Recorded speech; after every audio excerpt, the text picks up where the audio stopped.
ไฟพะวงถึงเธอนานแล้วไม่ได้เจอโอ้เธอที่อยู่ห่างไกลอยากไปหาแต่ภาระยังมากมายแล้วเธอเล่าห่วงกันไหมยอดดวงใจพี่ชายคนนี้หลับตานอนครั้งใดไก่มันคันทักทายจนฟ้าสางรำไร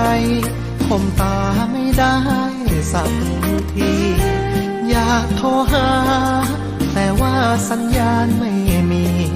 ยิ่งนานยิ่งห่วงคนดีแต่ว่าหน้าที่พี่มันยิ่งใหญ่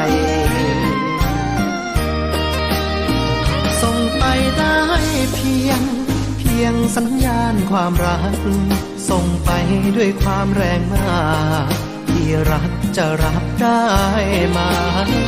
4G 5G ก็ยังสู้พี่ไม่ไหวส่งมาจากสุดขั้วหัวใจส่งไปให้เธอคนเดียวหลับตานอนไม่ลงไฟพะวงเสียจังยังรักเธอไม่จางพี่ยังรักมันกลมเกลียวหากว่าน้องเปิดใจรับรู้แน่เชียว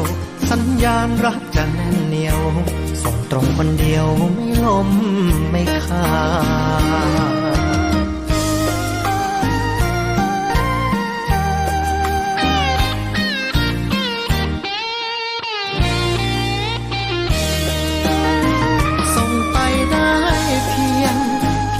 สัญญาณความรัก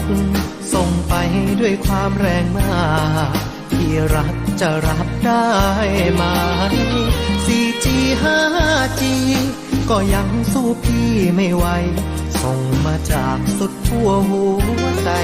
ส่งไปให้เธอคนเดียว